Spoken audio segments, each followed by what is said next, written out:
ৰাইজৰ দলৰ এগৰাকী প্ৰাৰ্থীক অলক নাথক দিয়া হ'ল তেজপুৰত। এই যে ৰাইজৰ দলৰ প্ৰাৰ্থীগৰাকীক বৰচলাৰ পৰা নি তেজপুৰত দিলে আৰু তাতে ৰিপুণ বৰাক দিয়া হ'ল কংগ্ৰেছে, ইয়াৰ মাজতো কিবা টকা পইচা লেনদেন সেইবোৰ চাওক। এতিয়া আমি সেইটোও শুনিছোঁ যে আমিতো বোকাখাত বিচৰা নাছিলোঁ, আমিতো কলিয়াবৰ বিচৰা নাছিলোঁ। হয়, তাতো আমি টকাৰ লেনদেনৰ কথা শুনিছোঁ। আমাৰ তথ্য নাই যে তাত দুৰ্বল কেণ্ডিডেট দিব লাগে কলিয়াবৰ আৰু বোকাখাতত। তেওঁ যদি বিজেপিৰ পৰা লৈছে, তেওঁ যদি পাৰ্চনেল কেইজনমান ব্যক্তিৰ পৰা লৈছে আৰু কংগ্ৰেছৰ পৰা পইচা লৈছে, তেতিয়াহ'লে তেওঁ এই নিৰ্বাচনত কিমান টকা ইনকাম কৰিলে? মইতো সেইটোকেতো কৈছোঁ যে মই 1 নম্বৰ ৱৰ্কিং প্ৰেচিডেণ্ট হিচাপে মোক প্ৰতাৰণা কৰা অনুমান কৰিব পাৰে। মই অনুমানটো নাই বুলি ক'লেতো এইবোৰ 50-60 কোটি টকাৰ ওপৰ হৈ গৈছে। তেজপুৰৰ ৱৰ্কিং কমিটিত কৈছিলে, মইতো তাক বাণীবদ্ধ কৰি ৰখা নাই। তেওঁ কৈছিলে যে কংগ্ৰেছৰ লগত আমি এলায়েন্স নকৰিলে উত্তৰ পূৰ্বাঞ্চলৰ পৰা 60-70 কোটি তেখেতক দিয়া হ'ব। তাৰমানে এই ইলেকশ্যনত অখিল গগৈ এজন ৰাজনৈতিক নেতাতকৈ অখিল গগৈ এজন টকা ঘটা বেপাৰী। গতিকে অখিল গগৈ ডাঙৰীয়াই আজি তাৰিখলৈকে হিমন্ত বিশ্ব শৰ্মাৰ লগত বিজেপিৰ লগত থকা লিংকটো, পীযুষ হাজৰিকা মানৱ ডেকাৰ লগত থকা লিংকটো আজি তাৰিখলৈকে ৰাজহুৱাভাৱে খণ্ডন কৰিবলৈ তেখেত সক্ষম নহয়। যে ৰাইজৰ দলৰ হৈ আপুনি যোৱা 10 মাহত কিমান টকা খৰচ কৰিলে? এইটো মই আৰ্থিকভাৱে সংখ্যা মই নকওঁ, তথাপিও নাই বুলি ক'লেও ধৰি লওক মই 50ৰ ওচৰা ওচৰিকে মই দলৰ নামত মই ৰাইজৰ লগত 50 লাখ টকা খৰচা কৰিছোঁ। যিজন মানুহে সদায় কৈ আছিল যে এলায়েন্স দেৰি হৈছে, আমি 3 গগৈ একেলগে যাওঁ, 2 গগৈ লিষ্ট ওলাই যোৱাৰ পিছত অখিল গগৈ কিন্তু বাদ পৰি ৰৈ আছে। এতিয়া সামাজিক মাধ্যমে আপুনি পদত্যাগৰ পিছত বহুতে লিখিছে যে ৰমেন বৰঠাকুৰৰ মনটো গাভৰু ছোৱালীৰ মনৰ দৰেই অকণমান তেনেকুৱা বুলি কৈছে, যে কোনটো দলত যোগদান কৰে বা কাক ভাল লাগে, কি ভাল লাগে, এই কথাটোৰ আপুনি ওপৰত কি কয়? আপুনি বিভিন্ন দল, অকল মাত্ৰ এটাই দল আছে, বিজেপি আৰু বামপন্থী। আপোনাৰ শুনক, বিজেপি, বাওঁপন্থী আৰু AIDFৰ পৰা আদি কৰি আজিৰ তাৰিখত বহুত দল এতিয়াও বাকী আছে। নমস্কাৰ, আপোনালোকে চাই আছে সত্য। আজি মোৰ লগত আছে ৰাইজৰ দলৰ পৰা সদ্য পদত্যাগী কাৰ্যকৰী সভাপতি ৰমেন চন্দ্ৰ বৰঠাকুৰ। নমস্কাৰ, আপোনাক স্বাগতম জনাইছোঁ। নিৰ্বাচন হৈ গ'ল, 4 তাৰিখে নিৰ্বাচনৰ ফলাফল ঘোষণা কৰা হ'ব। এই সময়খিনিত নিৰ্বাচনৰ আগতে নহয়, নিৰ্বাচনৰ পিছত আৰু ৰিজাল্ট দিয়াৰ আগতে আপোনাৰ এই পদত্যাগে কিন্তু যথেষ্টখিনি গুৰুত্বপূৰ্ণ এটা চৰ্চা লাভ কৰিছে। আপুনি কিয় পদত্যাগ কৰিলে আৰু কি পৰিস্থিতিত পদত্যাগ কৰিবলগীয়া? সামাজিক মাধ্যমত মই দল বাগৰা কথাটো খুব বেছি ধৰণে চৰ্চা হৈছে বা পদত্যাগ কৰা কথাটো চৰ্চা হৈছে। আজিৰ তাৰিখত সামাজিক মাধ্যমৰ ৰোলটো অপৰিহাৰ্য। এই অপৰিহাৰ্য ৰোলৰ প্ৰতি মই সন্মান জনাই মই এটা কথা কওঁ যে মই টিকট নোপোৱাৰ কাৰণে দল এৰা নাই। টিকট নোপোৱাৰ পিছতো মোৰ দায়িত্ব পালন কৰিবলগীয়া হৈছিল মাৰ্ঘেৰিটা আৰু ডিগবৈ সমষ্টিত। 6 তাৰিখে বোকাখাতৰ যিজন কেণ্ডিডেট আছিলে, তাত এখন ৰাজহুৱা সভা অখিল গগৈ থকা কথা আছিল। মই তালৈও আহিছিলোঁ। সেই মিটিংখন কেঞ্চেল হোৱা বুলি মই 6 তাৰিখে জানিব পাৰিলোঁ। কিন্তু মই কালি হঠাৎ এটা মেছেজ পালোঁ। সেই মেছেজটো হ'ল যে কালিলৈ অৰ্কিড পাৰ্কত এখন ৰাজ্যিক কাৰ্যনিৰ্বাহক আৰু কেণ্ডিডেটবিলাকৰ এখন সভা পতা হৈছে। তো মোৰ লগত মেছেজটো আহিলে। মেছেজটো অহাৰ পাছত খন্তেক পাছতে দেখিলোঁ আছাম ইলেকশ্যন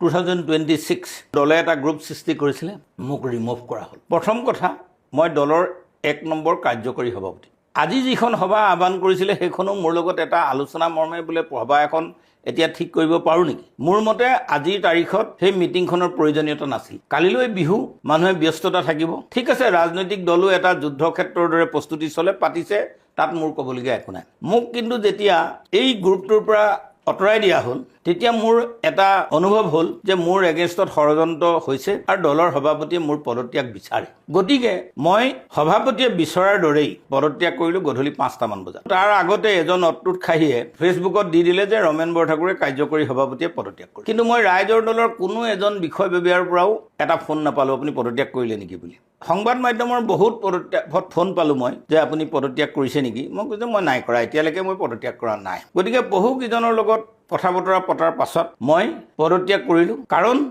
মই বহুত সময় অপেক্ষা কৰিলোঁ কাৰোবাৰ পৰা কিবা সপোন আহে নেকি, সভাপতিৰ পৰা ফোন আহে নেকি। কোনোবা এটা চেনেলৰ এজন সম্পাদকেও মোৰ লগত বহুত দীঘলীয়া কথা পাতিলে, যিজন মানুহৰ অখিল গগৈ ডাঙৰীয়াৰ লগত ভাল সুসম্পৰ্ক আছে, সেই মানুহজনক কথা পাতিলে। মই ক'লোঁ যে মাই ড'ৰ ইজ অ'পেন, মই কিন্তু অখিল গগৈক ফোন নকৰোঁ, অখিল গগৈয়ে ফোন কৰিলে মই কথা পাতিম, এইবুলি মই ক'লোঁ। গতিকে মই পুনৰবাৰ পৰিষ্কাৰ কৰি দিছোঁ, 27 তাৰিখে অখিল গগৈ ডাঙৰীয়াই মোলৈ ফোন কৰিছিল আৰু মোক মাৰ্ঘেৰিটাৰ যোৰা সন্দৰ্ভত কৈছিল আৰু কিবা কথা কৈছিল, বিত্তীয় কথা কিবা পাতিছিল। মই তেখেতক ক'লোঁ যে 28 তাৰিখে আপোনাক শিৱসাগৰত মই লগ পাম। মই 28 তাৰিখে শিৱসাগৰত লগ পাই ফোন কৰিলোঁ, তেখেতে মোৰ ফোন নুঠালে। 28 তাৰিখৰ সেই ফোনটো মোৰ আজিলৈকে নাহিল। আৰু 29 মাৰ্চত মই তেওঁলৈ এখন চিঠি লিখিলোঁ, তাতে 4টা পইণ্ট আছে। আমাৰ এজন সতীৰ্থ, তেওঁ ৰাইজৰ দলৰ সম্পাদক, এলায়েন্সটো কংগ্ৰেছৰ লগত হ'বৰ কাৰণে তেওঁ অহোপুৰুষাৰ্থ চেষ্টা কৰিছিল। তেখেতে কিন্তু মই জনাত কোনো দল বিৰোধী কাৰ্য লোকচক্ষু বা জনমানসত কৰা নাই। তেখেতক কোনো চৌকজ নিদিয়াকৈ, কোনো কাৰণ প্ৰদৰ্শন জইন নকৰাকৈ তেখেতক বহিষ্কাৰ কৰা হ'ল। তেওঁ 1 নম্বৰ ৱৰ্কিং যেন মই হোৱাৰ অন্তৰালত তেওঁ দায়িত্ব আছিল। তেখেতে মোক, মই বেলেগ দলত থাকোঁতে, TMCত থাকোঁতে মোক অহৰহ ৰাইজৰ দললৈ মতা মানুহজন আছিল, সেই মুনীন গগৈ। গতিকে মই এনেকুৱা কোনো দল বিৰোধী কৰা নাই। মই অখিল গগৈ ডাঙৰীয়াক 4টা পইণ্টৰ এখন চিঠি দিছিলোঁ। তাত মই কেইবাটাও কথা আছিলে। এটা হ'ল যে আপুনি ফোন নধৰিলে 1 নম্বৰ ৱৰ্কিং প্ৰেচিডেণ্টে আমি কিবা চাকৰ, এইটো আমাৰ অনুভৱ হয়, গতিকে আপুনি অন্ততঃ এইটো পৰিষ্কাৰ কৰিব লাগে। 2 নম্বৰ কথা, আপুনি কংগ্ৰেছৰ লগত এলায়েন্স নকৰোঁ অনবৰত সংবাদ মাধ্যমত কৈ থাকিলে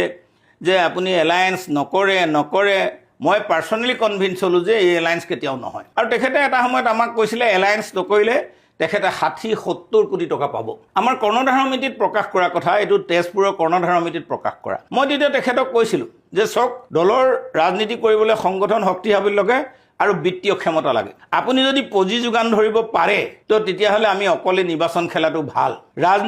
ৰাজনীতি কৰা মানুহে বুজে। কোনোবা বুদ্ধিজীৱীয়ে বৃহত্তৰ স্বাৰ্থত বিভিন্ন ধৰণৰ কথা ক'ব পাৰে, এইটো বেলেগ কথা। কিন্তু আমি দলৰ ভিতৰত এতিয়া যেনেকৈ মই মানুহক ক'ব খুজিছোঁ যে মইতো টিকেট নোপোৱাৰ কাৰণে পদত্যাগ নাই কৰা। তো মই 1 নম্বৰ ৱৰ্কিং প্ৰেচিডেণ্ট হোৱাৰ পিছত মোক গ্ৰুপটোৰ পৰা আঁতৰালে। 11টা বজাতে এটা ফল্ছ নিউজ বুলিয়ে কৈছোঁ যে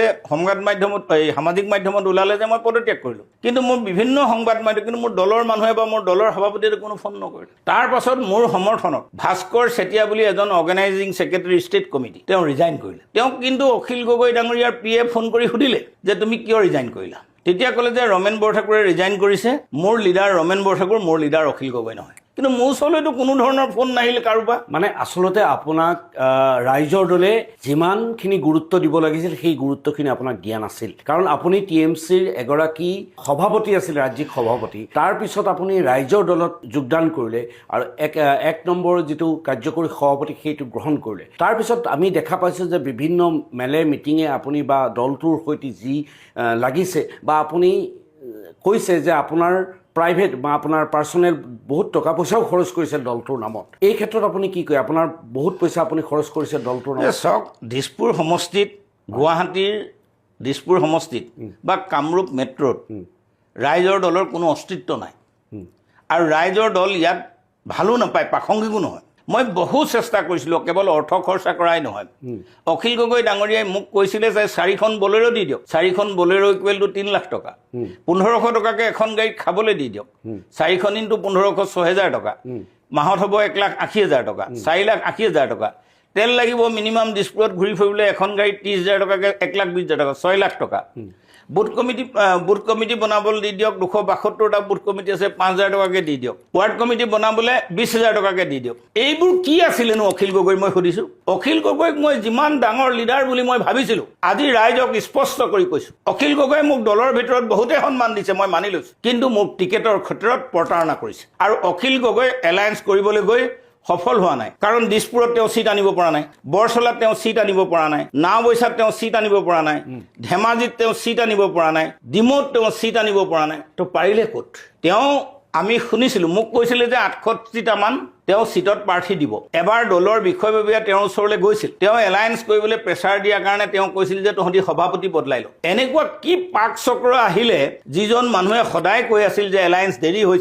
হৈছে, আমি 3 গগৈ একেলগে যাওঁ, 2 গগৈ লিষ্ট ওলাই যোৱাৰ পিছত অখিল গগৈ কিন্তু বাদ পৰি ৰৈ আছিল। 4 তাৰিখে ৰাইজৰ দলে 11জনীয়া এখন তালিকা প্ৰকাশ কৰিছিল। সেই তালিকাত মোক জালুকবাৰীত দিয়া হৈছে। জালুকবাৰীত ৰাইজৰ দলৰ অৰ্গেনাইজেশ্যন 0। আপুনি ইলেকশ্যন জিকিব নোৱাৰে। তথাপিও মই কৈছিলোঁ যে দলৰ নিৰ্দেশ মই মানিম, মই জালুকবাৰীলৈ মই যাম, কিন্তু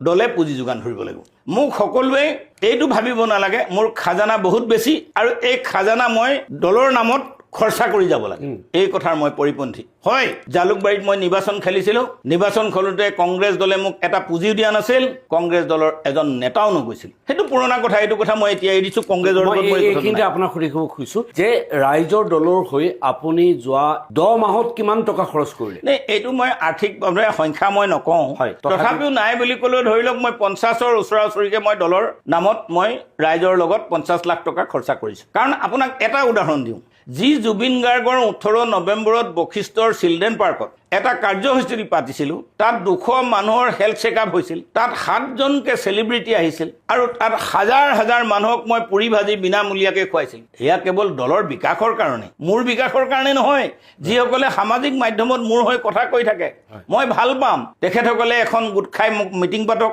মই কোনো মন্ত্ৰী এমএলএ কৰি দল বদলোৱা নাই মই প্ৰদূত বদলৈ নাই হোৱা 1ৰ পৰা 16লৈকে মন্ত্ৰী থাকি দুবাৰকৈ সাংসদ থাকি মই দল বাগৰা নাই মই ভূপেন বৰা নহয় দুবাৰকৈ বিধায়ক হৈ পাৰ্লিয়ামেণ্টাৰী ছেক্ৰেটাৰী হৈ দলৰ বিধায়ক হৈ দলৰ সভাপতি হৈ মই দল বাগৰা নাই মই সেই দল বাগৰা নাই মই কাম কৰিবলৈ বিচাৰোঁ মোৰ সপোন আছিল দিছপুৰখনত উন্নয়ন নাই দিছপুৰখনত বিশ্বমানৰ জুবিন ক্ষেত্ৰ প্ৰক্ৰিয়া কৰা মই মাজহুৱাভাৱে প্ৰকাশ কৰিছিলোঁ কিন্তু মোক এই কথা কিয় দিয়া নহ'ল মই অখিল গগৈক পুনৰ প্ৰশ্ন কৰিছোঁ আপোনাক কি শক্তিয়ে বাধা কৰিলে আপুনি এলায়েন্স কৰিলে কোনটো এলায়েন্স কৰিলে কোনটো চিটৰ কাৰণে এলায়েন্স কৰিলে আপোনাৰ ধৈৰ্য কোঁৱৰ দ্বিতীয় নেতা বুলি ক'লেও ভুল নহয় যে আপুনি ডিমৌত ধৈৰ্য কোঁৱৰক কিয় দিব নোৱাৰিলে আপুনি মৰিয়নিত ধৈৰ্য কোঁৱৰক কিয় নিদিলে ৰমেন বৰঠাকুৰক আপুনি কিয় ডিগবৈ নিদিলে ডক্টৰ হৰিকান্ত দাসক আপুনি কিয় চিচিবৰ গাঁৱত নিদিলে কিহৰ নেতা আপুনি গতিকে সেইকাৰণে মই পদত্যাগ কৰিছোঁ আৰু টিকেট নাপাই মই পদত্যাগ কৰা নাই মই ৰাজহুৱা স্বাৰ্থত পদত্যাগ কৰিছোঁ সামাজিক মাধ্যমত যিসকলে কথাবোৰ উৎপন্ন কৰিছে এই আপোনালোকৰ আজিৰ এই ইণ্টাৰভিউ সামাজিক মাধ্যমত যাব গতিকে চাব মোৰ নিজৰ পাৰ্চনেলৰ কাৰণে মই কৰা নাই 18 জানুৱাৰীত বিহুৰ কৰ্মশালা এটা মই আয়োজন কৰিছিলোঁ যোৱাকালি সমাপ্ত হ'ল মই তাত প্ৰশস্তি পত্ৰ বিতৰণ কৰিবলৈ অৰ্থাৎ চাৰ্টিফিকেট বিতৰণ কৰিবলৈ মই যোৱা নাছিলোঁ কিন্তু মোৰ কথাটো হ'ল কি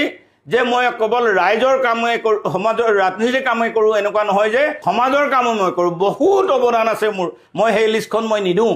কিন্তু মই আপোনাক কৈছোঁ অখিল গগৈৰ ডাবল ষ্টেণ্ডাৰ্ড অখিল গগৈৰ আজি শিৱসাগৰত ইমান মাৰপিট কিয় হৈছে নিশ্চয় তেখেতে কাৰোবাক বিশ্বাসঘাতক কৰিছে নিশ্চয় তেখেতে বহুত দূৰ কৰিছে আজি মই মৃণাল তালুকদাৰৰ কথা কৈছোঁ ডক্টৰ জ্ঞানেশ্ৰী বৰা আছিলে তাত সেই টক শ্ব'টোত মৃণাল তালুকদাৰে এটা কথা কৈছিলে যে অখিল গগৈ ডাঙৰীয়াই কিয় মানুহক বিশ্বাসযোগ্য হ'ব পৰা নাই অখিল গগৈ বিশ্বাসযোগ্য নেতা নহয় আজি ক'লো যে আপোনাক মই মুখ্যমন্ত্ৰী বটাবৰ কাৰণে দলত আহিছিলোঁ বুলি কৈছোঁ কিন্তু আজি লিখি লওক অখিল গগৈ ডাঙৰীয়া আপুনি অসমৰ মুখ্যমন্ত্ৰী কোনোদিনেই হ'ব নোৱাৰে আপোনাৰ দল 29লৈকে কিমান আত্মপ্ৰকাশ কৰে আপুনি চাওক প্ৰথম কথা চেয়াৰমান আলীয়ে কৈছে যে নটৰিয়াছ পাৰ্চন মোৰ ৰাইজৰ দললৈ যোৱাটো মোৰ ভুল হৈছিল মই ৰাইজৰ দললৈ যোৱাটো ভুল হৈছিল বুলি মই এতিয়াও কোৱা নাই মই প্ৰতাৰণা কৰিছোঁ মই টিকেট নোপোৱাৰ কাৰণে কোৱা নাই প্ৰতাৰণা কাক কৰা নাই মোক কওক আলোক নাথ ৰাইজৰ দলৰ জেনেৰেল ছেক্ৰেটাৰী ধৈৰ্য কোঁৱৰ ৰাইজৰ দলৰ জেনেৰেল ছেক্ৰেটাৰী এইখিনিতে হৈছে ধৈৰ্য কোঁৱৰক বাধা দি বা ধৈৰ্য কোঁৱৰক টিকট নিদি মৰিয়নিত ডক্টৰ জ্ঞানেশ্ৰী বৰা কিয় টিকট মই এইটোৱে ক'ব খোজোঁ তেওঁ সমকক্ষ এমএলএ নিবিচাৰে অখিল গগৈ ধৈৰ্য কোঁৱৰক টিকেট নিদিয়াৰ মূলতে হ'ল তেওঁ সমকক্ষ নিবিচাৰে মৰিয়নি সমষ্টিৰ মোৰ যথেষ্ট বিন্যাস নাই আমাৰ দেৱাংগ সৌৰভ গগৈ বুলি এগৰাকীজনে তাত প্ৰিপেয়াৰ কৰি আছিলে তেওঁ যে ডক্টৰ জ্ঞানেশ্ৰী বৰাক আনি যে প্ৰাৰ্থিত্ব দিলে ৰাইজৰ দলৰ মই ৱৰ্কিং প্ৰেচিডেণ্ট হিচাপে এইখন ৰাইজৰ দলৰ সংবিধান ইয়াত লিখা আছে এই ছেকশ্যনটোত যিকোনো সিদ্ধান্ত কাৰ্যকৰী সভাপতিৰ লগত আলোচনা কৰি হ'ব লাগে জ্ঞানেশ্ৰী বৰাক দিয়াৰ কাৰণে হৈছিলে নেকি কালিৰ যিটো নিৰ্দেশনা সেইটো কাৰ্যকৰী সভাপতিবিলাকৰ লগত আলোচনা হৈছিলে নেকি তাৰমানে অখিল গগৈয়ে সংবিধান নেমানে আৰু 5 তাৰিখে যোৱা 5 মাৰ্চ অখিল গগৈয়ে যি কয় সেইটোৱে আইন সেইটোৱে সংবিধান যোৱা 5 তাৰিখে কবিন্দ চেতিয়া ফুকন নামৰ এজন ৱৰ্কিং প্ৰেচিডেণ্টে অখিল গগৈয়ে ডিচিপ্লিনাৰী একশ্যন হ'ব লাগে তেওঁ দলৰ নিয়ম ভংগ কৰিছে তেওঁ দলৰ অনুশাসন ভংগ কৰিছে বুলি এটা ৰাজহুৱা বক্তব্য দিছিল কবিন্দ চেতিয়া ফুকন ৰাইজৰ দলৰ ৱৰ্কিং প্ৰেচিডেণ্ট যোৱা 5 মাৰ্চ তাৰিখে তেখেতে দিছিলে অকল মই ৱৰ্কিং প্ৰেচিডেণ্টে মইতো ৰাইজৰ আগত কথা কোৱাই নাই মোৰ পদত্যাগ পত্ৰৰ মোৰ কাৰণ দিয়াই নাই মই খালি সভাপতিক কৈছোঁ আপুনি বিচৰাৰ ধৰণে মই পদত্যাগ দিছোঁ সামাজিক মাধ্যমত উত্তৰ সভাপতিয়ে বিচাৰিছিল নেকি আপুনি মানে তেওঁৰ প্ৰকাৰণটোৰে তেওঁৰ কাৰ্যৰে যে কৰিছিলোঁ আৰু মই হোৱাটছএপৰ যোগেদি যিখন পদত্যাগ পত্ৰ লিখিছিলোঁ তাত লিখি দিছিলোঁ যে এজ ডিজায়াৰ্ড বাই ইউ তেওঁতো নহয় বুলিও কোৱা নাই কৈছে নেকি আচ্ছা মই আকৌ আহিছোঁ যে আপুনি ক'লে যে অখিল গগৈয়ে তেওঁৰ সমকক্ষ লিডাৰ নিবিচাৰে তাৰমানে ধৈৰ্য কোঁৱৰ তেওঁৰ সমকক্ষ হ'লহেঁতেন কিন্তু ডক্টৰ জ্ঞানেশ্ৰী বৰা তেওঁৰ সমকক্ষ নহয় নেকি তেওঁ ভাবে যে যি কাৰণতে নহওক ডক্টৰ জ্ঞানেশ্ৰীৰ প্ৰফেচাৰ হ'ব পাৰে এনেকুৱা প্ৰফেচাৰ ডক্টৰেট ৰাজনীতিত বহুত আছে কিন্তু সেইটোৱেইটো আপোনালোকে উলিয়াইছিলে যে এজন সেইটো আমি উলিওৱা নহয় এইবোৰ কোনোবা সামাজিক মাধ্যমৰ কথা মই আগতেও কৈছোঁ হিমন্ত বিশ্ব শৰ্মাওতো ডক্টৰেট হয় নাই কিন্তু আপোনাৰ মতে সেই যিটো নেৰেটিভ উলিয়ালে যে এজন চাকৰি বাদ দি আহিছে তেওঁ মৰিয়নিলৈ আহিছে সেইটো ডাঙৰ কথা চাকৰি বাদ দিটো ৰিপুণ বৰাও আহিছিলে ৰিপুণ বৰাটো চিভিল ছাৰ্ভিচত আছিলে চাকৰি বাদ দিটো প্ৰদ্যুৎ বৰদলৈও আহিছিলে যদিও তেওঁৰ ক্ষেত্ৰত ডিমত আছে তো চাকৰিয়ে বৰা অকল জ্ঞানশ্ৰী বৰাই আহি গ'ল নেকি মই সুধিছোঁ মানে জ্ঞানেশ্বৰ বৰা কিয় দিয়া হ'ল নহয় মই আৰু এটা প্ৰশ্ন আপোনাক সুধিছোঁ আৰু এই প্ৰশ্ন মই আপোনাক সুধিছোঁ যিদিনাখন শেষ মুহূৰ্তত গৌৰৱ গগৈ অখিল গগৈ উপস্থিতিত যিখন মিত্ৰতাৰ সন্দৰ্ভত MOU হ'ল সেইদিনাখন তেওঁৰ কাষত অখিল গগৈৰ কাষত ৰাইজৰ দলৰ কাৰ্যকৰী সভাপতি আৰু সাধাৰণ সম্পাদক কিয় নাছিল জ্ঞানশ্ৰী বৰাই কেনেকৈ স্থান পালে ৰাইজৰ দলৰ কাৰ্যকৰী সভাপতি আৰু সাধাৰণ সম্পাদক কিয় নাছিল মানে জ্ঞানেশ্বৰ বৰাক অখিল গগৈয়ে বেছি গুৰুত্ব দিছে নেকি নে এইটো আৰু অপৰিহাৰ্য কথা এইটো অপৰিহাৰ্য দিছে নে নাই আপোনাৰ কাৰ্যতে প্ৰমাণ কৰে কিয় দিছে মই কিয় দিছেতো বিশ্লেষণ ৰাইজে কৰিব সংবাদ মাধ্যমে কৰিব মই কিয় কৰোঁ তথাপি আপুনি ভিতৰুৱা মানুহ হিচাপে সেইটোৰ ক্ষেত্ৰত মই আগতে ক'লো যে জ্ঞানশ্ৰী বৰাক দিয়াৰ সন্দৰ্ভত কেতিয়াবা ক'ৰবাত আলোচনা হৈছিলে নেকি সামাজিক মাধ্যমত অকল বেয়াই নেলেখে সামাজিক মাধ্যমত ভালো লেখে সামাজিক মাধ্যমত কালি মোৰ পোষ্টত মই পাইছোঁ যে ৰমেন বৰঠাকুৰ কাৰ্যকৰী সভাপতি আৰু দলৰ মহিলা সভাপতিক টিকেট দিব নোৱাৰাটো অখিল গগৈ আৰু ৰাইজৰ দলৰ নিৰ্বাচনী সমিতিৰ ব্যৰ্থতা এইটোতো মই লিখা নাই এইটো সামাজিক মাধ্যমতে লিখিছে সামাজিক মাধ্যমৰ কথা পাতিম এইখিনিতে আৰু এটা গুৰুত্বপূৰ্ণ অভিযোগ সেই অভিযোগটো আপুনিও অংশীদাৰ কিয়নো আপুনি ৰাইজৰ দলত আছিল আপোনালোকে গৌৰৱ গগৈৰ লগত এটা মিত্ৰতা কৰিলে কিন্তু হিমন্ত বিশ্ব শৰ্মাৰ লগত আপোনালোকৰ এটা মিত্ৰতা গোপন মিত্ৰতা হৈছিল নেকি চাওক এই কথাটো একেবাৰে সকলোৰে জল পৰ্বত কিছুমান তথ্য ৰেকৰ্ডিং কৰি আৰু ফটোগ্ৰাফত নহয় হয় যে অখিল গগৈ যে বিজেপিৰ লগত যে এলায়েন্স আছে আমি এবাৰ কৰ্ণধাৰ সমিতি পাতি আছিলোঁ হয় তেতিয়া এটা প্ৰশান্ত ৰাজগুৰুৱে ইণ্টাৰভিউ ল'বলৈ আহিলে তেখেতেতো সেই প্ৰশ্নটো কৰিলে আপোনাৰতো হিমন্ত বিশ্বৰ লগত লেটিপেটি আছে তেখেতে যথেষ্ট খং হৈছিলে খং নিয়ন্ত্ৰণ কৰি তেখেতে উত্তৰটো দিছিল অখিল গগৈ ডাঙৰীয়া যে মই ইমানখিনি কথা কৈ গ'লোঁ আপুনি সেইটোহে বুজিলে নেকি গতিকে অখিল গগৈ ডাঙৰীয়াই আজি তাৰিখলৈকে হিমন্ত বিশ্ব শৰ্মাৰ লগত বিজেপিৰ লগত থকা লিংকটো পীযুষ হাজৰিকা মানৱ ডেকাৰ লগত থকা লিংকটো আজি তাৰিখলৈকে ৰাজহুৱাভাৱে খণ্ডন কৰিবলৈ তেখেত সক্ষম নহয় আজি আপুনি শুনিছোঁ মই আপোনাক ক'লো যে কেমেৰা ৰাখি ৰেকৰ্ডিং কৰি কোনো টকা পইচা নলয় হয় তো অখিল গগৈয়েতো বহুত মোটা অংকত বিজেপিৰ লগত এলায়েন্স কৰা বুলি ওলায় তাৰ মূল কথাটো আছিলে তাৰ কাৰণে প্ৰদীপ হাজৰিকাক টিকট দিয়া হৈছিল 23 তাৰিখ নমিনেশ্যনৰ লাষ্ট ডেট আছিলে কংগ্ৰেছৰ এলায়েন্স হ'ল তেওঁ ভাবিলে যে বিজেপিয়ে টিকেটটো নিদিয়ে ঠিকে আছে কিন্তু মই যদি এতিয়া কংগ্ৰেছৰ লগত এলায়েন্স কৰি নিদিওঁ তেতিয়াহ'লে কংগ্ৰেছে টিকেটটো দি দিব গতিকে তেওঁ বিপাঙত পৰিব গতিকে সেই বিপাঙত কৰাৰ কাৰণে কংগ্ৰেছৰ লগত এলায়েন্স কৰি দিলে আৰু মই অখিল গগৈ নহয় মোৰ আজি তাৰিখলৈকে কলংকিত ছবি ক'তো প্ৰকাশ পোৱা নাই দুই মই চুলি কাটি ফেচবুক লাইভ নকৰোঁ মই দাঁতত বিষত চিঞৰি থকা ফেচবুক লাইভ মই নকৰোঁ এইবিলাক কথাইতো আমাক সমাজ ব্যৱস্থাত আমাক অপমানিত কৰে যে এটা দলৰ ৱৰ্কিং প্ৰেচিডেণ্ট আপোনালোকে কি কৰিছে আজি পইচা নাই পোৱা বুলি মই ৱৰ্কিং প্ৰেচিডেণ্ট হোৱাৰ কাৰণে মোক বহুতে মানে হেঁচা দিয়ে আৰু তেওঁ বোলে বহু সমষ্টিত যিসকল আপোনাৰ ৰাইজৰ দলৰ প্ৰাৰ্থী তেওঁলোকৰ বহু পৰিমাণৰ ধন তেওঁলোকে যোগান ধৰিছিলে সেই যোগানৰ সেই বিজেপিৰ পইচাখিনি কিমান পইচা পাইছিলে বিজেপি মই বিজেপি কিমান পইচা পাইছিলে মই আগতেও কৈছোঁ কেমেৰাৰ কথাত সেইটোত মই ক'ব নোৱাৰোঁ কিন্তু তেওঁ মই কৈছোঁ যে এই কথা তেখেতে খণ্ডন দিগদাৰ মই খালি আপোনাক এটাহে আপোনাৰ প্ৰশ্নৰ ওপৰত উত্তৰ দিছোঁ কংগ্ৰেছৰ লগত এলায়েন্স নহওঁতেই 5 তাৰিখৰ দিনাখন আমাৰ দলৰ বহু প্ৰাৰ্থীক তেওঁ কোটি টকা বিতৰণ কৰিছে তেওঁ এতিয়া মোৰ কথা হ'ল কি সেই পুঁজি কোন উৎসৰ পৰা আহিল তেখেতে ৰাজহুৱা কৰিব কাৰণ মই কৈছোঁ যে ৰেকৰ্ডিং কৰি ফটোগ্ৰাফ লৈ নাই কিছুমান কথা তেনেকুৱা প্ৰমাণ ৰখা নহয় আৰু যেতিয়া আপুনি ৰাইজৰ দলত আছিল তেতিয়া আপুনি নিশ্চয় দেখা পাইছিলে যে বহু কোটি টকা তেওঁ অখিল গগৈয়ে বিতৰণ কৰিছে এইটো মই সেইকাৰণে তেখেতক 29 মাৰ্চত চিঠিখন দিছিলোঁ যে কংগ্ৰেছৰ লগত এলায়েন্স কৰাৰ এতিয়া আমাৰ আপুনি কিমান টকা পালে যিহেতু মই 1 নম্বৰ ৱৰ্কিং প্ৰেচিডেণ্ট হিচাপে কংগ্ৰেছৰ লগত এলায়েন্স কৰাবৰ কাৰণে যদি ৰিজলিউশ্যন মই চহী কৰিব পাৰোঁ মোৰ অধিকাৰ আছেনে নাই টকা পইচাৰ কি লেনদেন হৈছে জানিবৰ কাৰণে ডেফিনেটলি আছে তো তেতিয়াহ'লে তেওঁক 29 তাৰিখে চিঠিখন দিয়াৰ কাৰণে তাৰ চিঠিৰ উত্তৰ নিদি তেওঁ মোক কালি গ্ৰুপৰ পৰা আঁতৰাই ইনডাইৰেক্টলি পদত্যাগ কৰিবৰ কাৰণে মোক বাধ্য কৰিছে মোৰ কেৰিয়াৰত তেওঁ চেকা লগাবলৈ বিচাৰে অপমান কৰিছে অৱশ্যে হয় অৱশ্যে হয় গতিকে সামাজিক মাধ্যমৰ মানুহেতো ভিতৰত কি ঘটি আছে নাজানে মোক পদত্যাগ কৰাহে দেখিছে মোক আপুনি কওক যে মোৰ সামাজিক অৱদান ৰাজনৈতিক অৱদান ক'ত কম আছে এনে অখিল গগৈৰ আয়ৰ উৎস কি অখিল গগৈ আয়ৰ উৎসটো বিধায়ক হিচাপে চেলেৰি আছে দলৰ আয়ৰ উৎস কি দলৰ আয়ৰ উৎস যেহেতু আজি আমি কেণ্ডিডেট হলো বহুতবোৰ কেণ্ডিডেট হ'ল 25,000 টকাকে টকা নিৰ্ধাৰণ হ'ল আমাৰ কবিন্দ চেতিয়া ফুকন নামৰ ৱৰ্কিং প্ৰেচিডেণ্টে এটা কথা কৈছিল যে এই 25,000 টকাটো কোনে ফিক্স কৰিলে এই 25,000 টকাটো ঘূৰাই নিদিয়া কথাটো কোনে ফিক্স কৰিলে তো কমচে কম ৱৰ্কিং প্ৰেচিডেণ্টৰ লগত আলোচনা কৰিব লাগে নহয় মই এটা কথা কৈছোঁ আপোনালোকে যিমান কেণ্ডিডেট আছে এইখিনিতে মোৰ অকণমান সুধিবলগীয়া আছে যিমান কেণ্ডিডেট আছে আপোনালোকৰ বেলেগ যদি উৎস নাই অকল কেণ্ডিডেটৰ পৰা লোৱা পইচাখিনি 25,000 টকাই যদি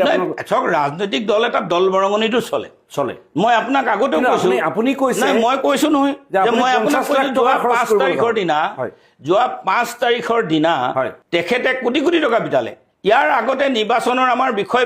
সভাবিলাকত হিমন্ত অখিল গগৈ ডাঙৰীয়াই কি কয় মই স্পষ্টকৈ কৈছোঁ ডক্টৰ হৰিকান্ত দাস নাওবৈচাৰ কেণ্ডিডেট তেখেতক কৈছে তোৰ ঘৰটো বিক্ৰী কৰি দে কিমান পাবি 70-80 লাখ টকা পাম বুলি ক'লে তো ঠিক আছে MLA হোৱা সময়ত কিনি ল'বি তেওঁতো মাটি বাৰী বিক্ৰী কৰিবলৈ আকৌ কি কৈছে ডক্টৰ হৰিকান্তক সেইটো গম পালোঁ 70-80 লাখ তেওঁ ঘৰটো বিক্ৰী কৰি দিব কৈছে ইলেকশ্যনৰ বুনিয়াদৰ তাৰ পিছৰখিনি কি ক'লে তেওঁ ঘৰটো বিক্ৰী কৰি দিয়ে 70 লাখ সুধিলে কিমান পাবি 70-80 লাখ টকা MLA হ'লে কিনি ল'বি ঘৰটো তাৰমানে MLA হ'লে অখিল গগৈয়ে ইনডাইৰেক্টলি কথাটো কৈছে যে MLA হ'লে তই পইচা মাৰিব লাগিব কাৰণ 70-80 লাখ টকাৰ এটা ঘৰ কিনিবলৈ তেওঁতো পইচা ক'ৰবাত গোটাব লাগিব 2 নম্বৰী কৰিব লাগিব তাৰমানে তেওঁ অখিল গগৈয়ে 2 নম্বৰী কৰিবলৈ বিধায়কসকলক বা দলৰ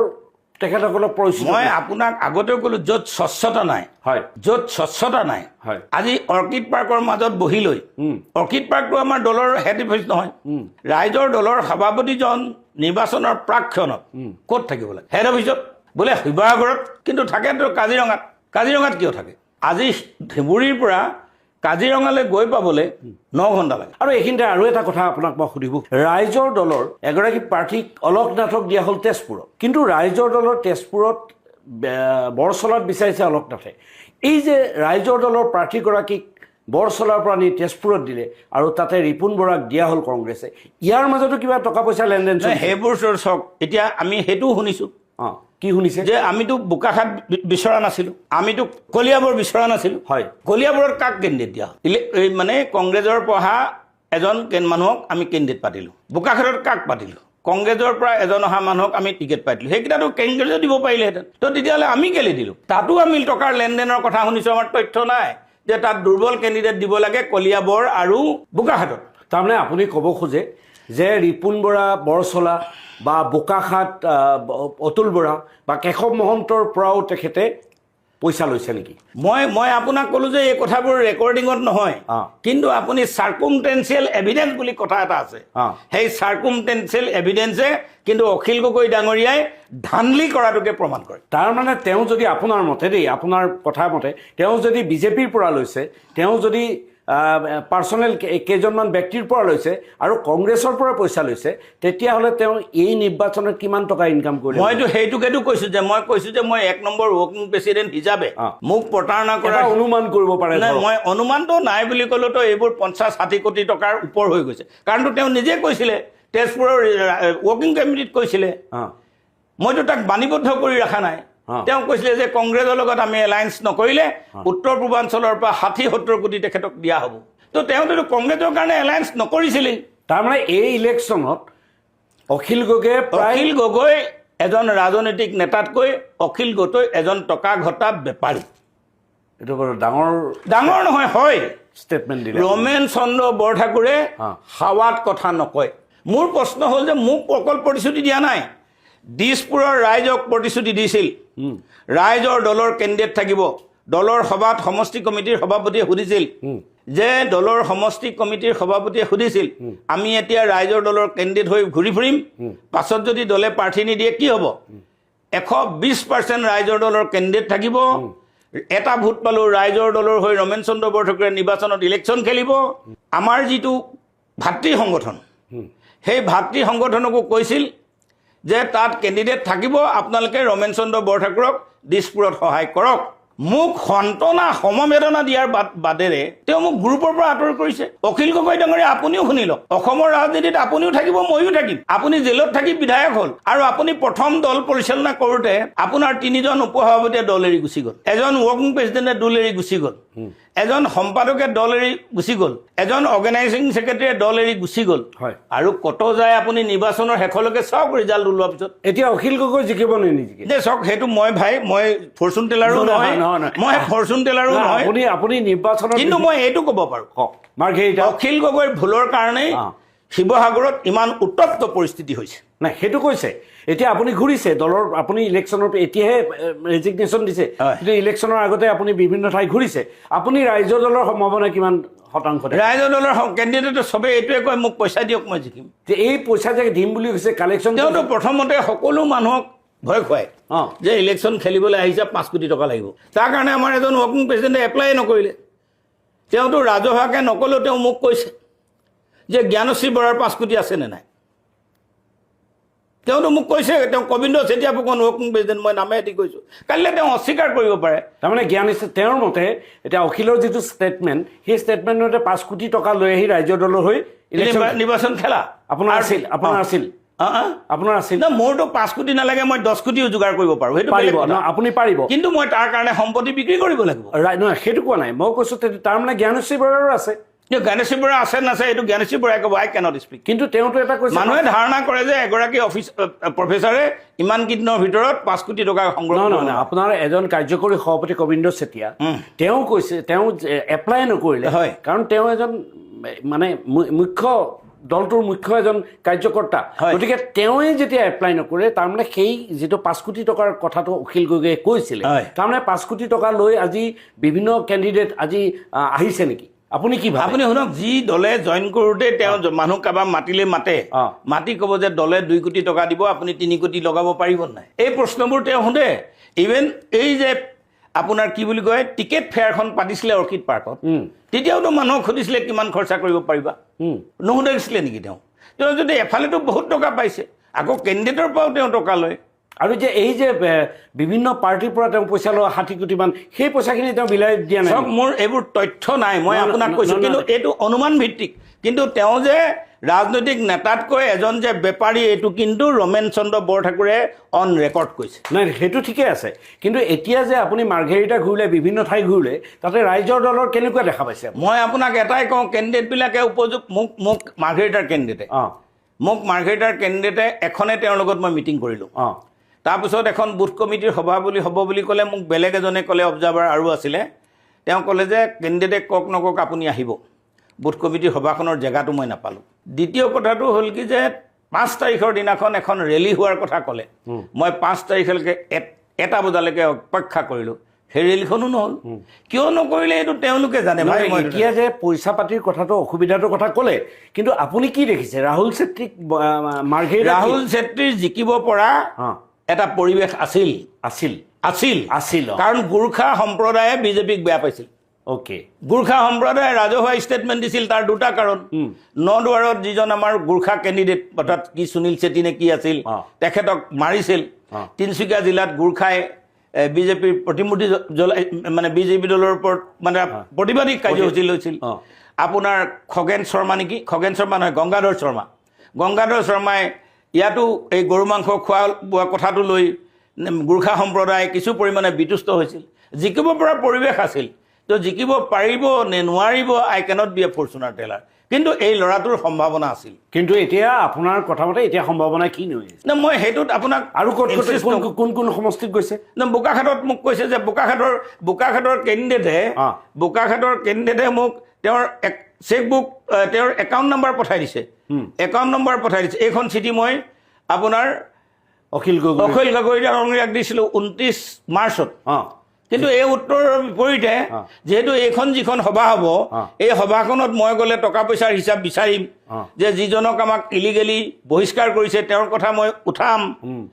যে কংগ্ৰেছৰ লগত চুক্তি কৰি কিমান টকা পাইছে বোলে কম, সেইকাৰণে আপোনাক সেইকাৰণে মোক গ্ৰুপৰ পৰা আঁতৰাই Remove ইনডাইৰেক্টলি ৰিমুভ কৰা হৈছে। আৰু গ্ৰুপৰ পৰা ৰিমুভ কৰাৰ কাৰণে মই আত্মসন্মান বোধ কৰিছোঁ। ছ'চিয়েল মিডিয়াৰ সেইসকল অবজাৰ্ভাৰক মই কৈছোঁ যে মই টিকেট নোপোৱাৰ কাৰণে দল বগৰা নাই, আৰু সামাজিক আৰু ৰাজনৈতিক ৰেছপনচিবিলিটি অক্ষুণ্ণ থাকিব।